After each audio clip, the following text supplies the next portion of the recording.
What's up everyone, Thralls Metal here once again. I'm Necrotic, and I'm back with a collection update. This one is a little bit smaller, and man, this year is going to be tough when it comes down to a best of 2020 list. There are some late entries here, and man, I've really been working hard at trying to figure out what my favorite albums are from this year. And once again, a collection update has made it very complicated. So yeah, let me just get into this and show you what I mean. Undeath Lesions of a Different Kind. This is an amazing, essentially a debut album from these guys on Prosthetic Records. They're from Rochester, New York, and my god, these guys have crafted some amazing old school but technical death metal. It's very riffy. It kind of reminds me of like Cannibal Corpse in spots, especially the old Barnes era stuff. Then kind of mix in a little bit of that incantation sludginess.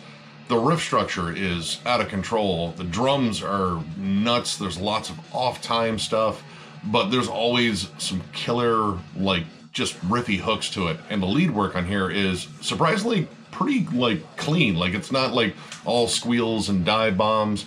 And when it comes down to, like, the off-kilter writing, which there is a lot on here, very much like Demilich. So you get this really cool kind of mix between Finnish death metal and specifically like Demolich's style, and like American death metal, again like Cannibal Corpse, like a lot of that Florida stuff in there, a little bit of like autopsy worship too. This is an awesome listen, and the more I listen to it, the more it has like stuff that's sort of revealing itself to me or whatever.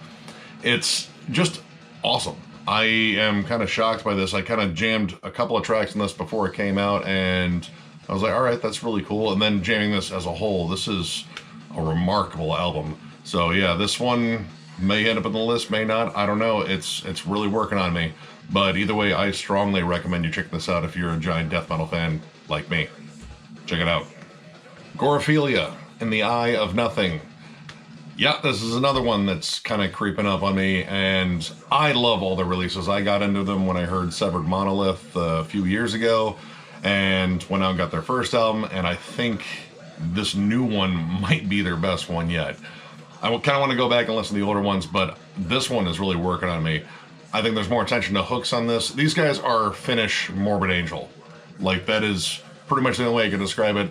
Lots of gateways to annihilation, Blessed Are the Sick, Formless Fatal of the Flesh. Like, all those albums are pretty much on here.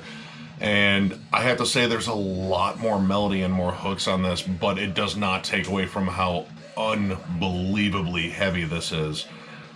Amazing songwriting on here.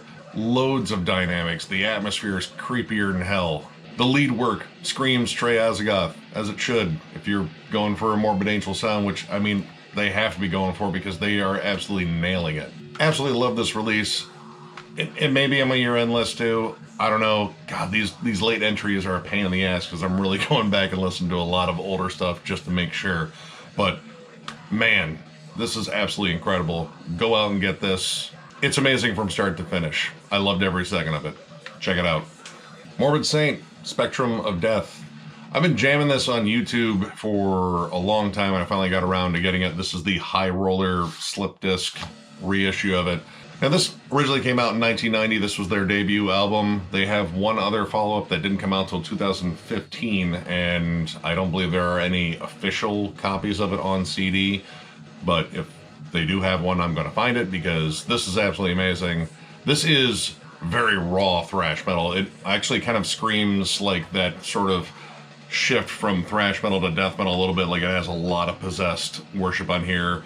There's a lot of German thrash metal influence, at least what I heard, like Creator and Sodom specifically. Like, the higher yelps on here in terms of the vocals really scream that, but this is just aggressive as hell. Like, it really just never stops. It's absolutely evil as hell. I'm not going to go too far into it because this is possibly one we want to do for a retro review as soon as I get around to listening to that follow-up that came out much later.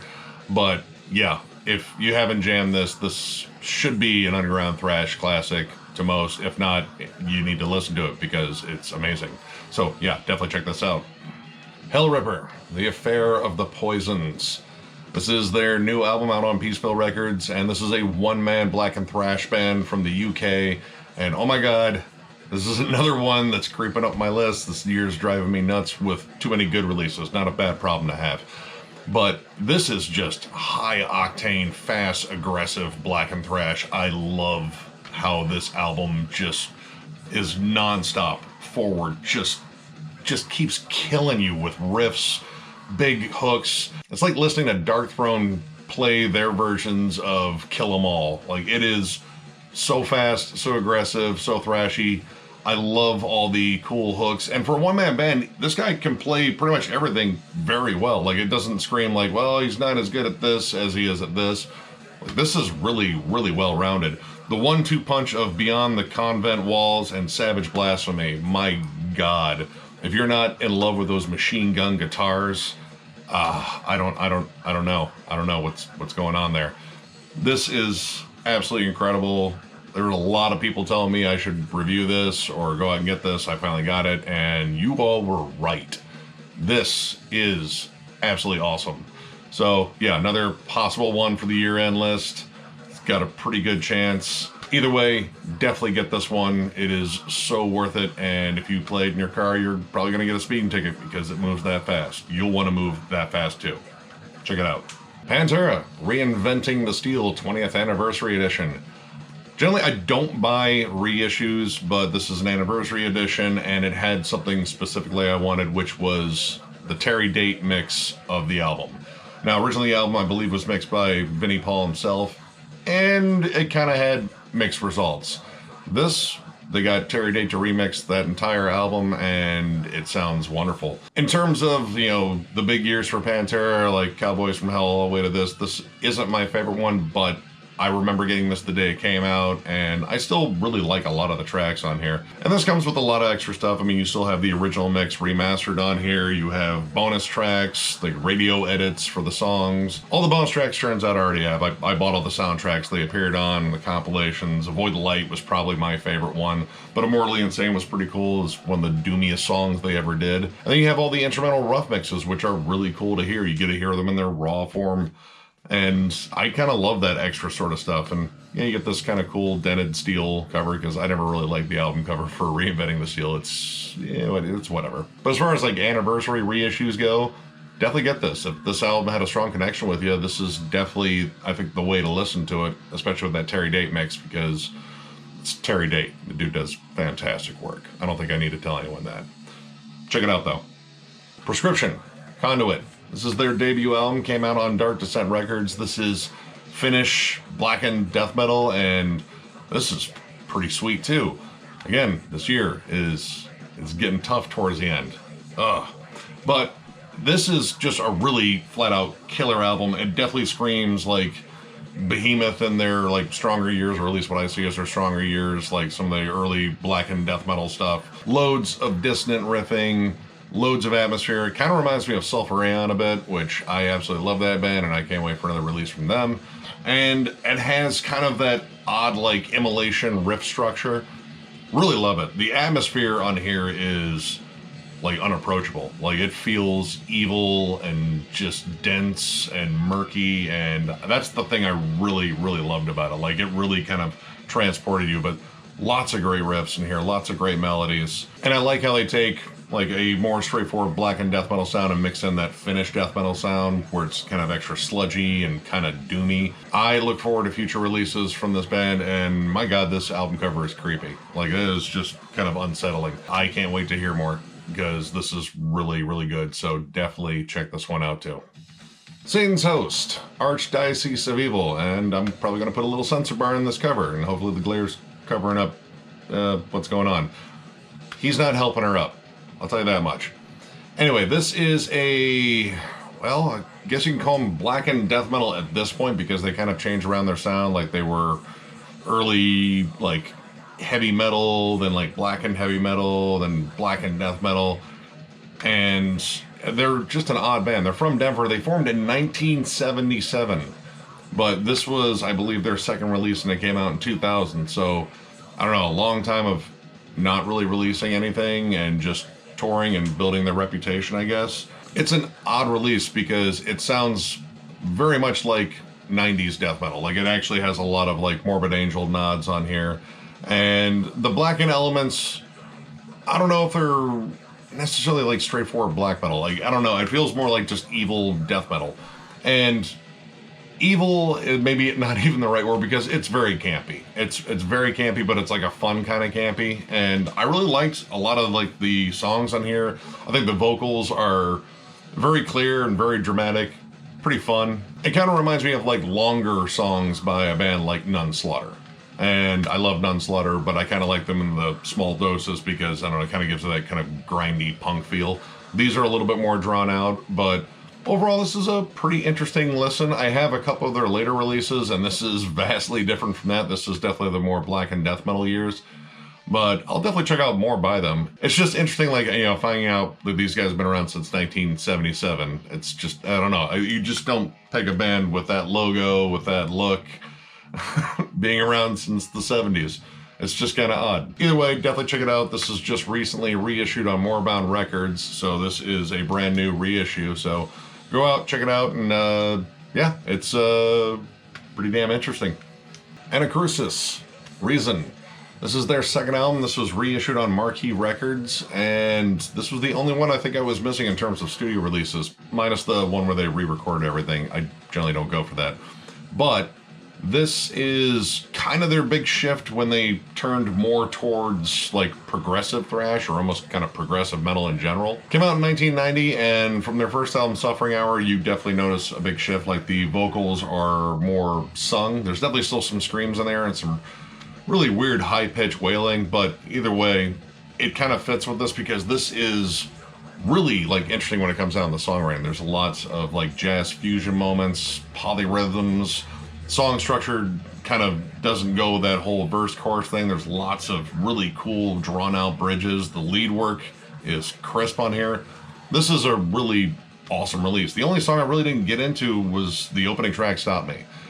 That one, I don't know, maybe I just need to go back and listen to it more, but pretty much everything on I was really into. I liked how much groove there was on here, and this is just Riff City, which maybe that's another name for St. Louis, which is where they're from. I don't know. Either way, definitely check out this band. Check out all their releases because this is a severely underrated band, and yeah, I'm definitely going to be bringing them up more in the future. Who knows, maybe doing like a short ranking on all their albums. They are still around, and hopefully they get around to putting out another album because I would definitely be intrigued. Check this one out.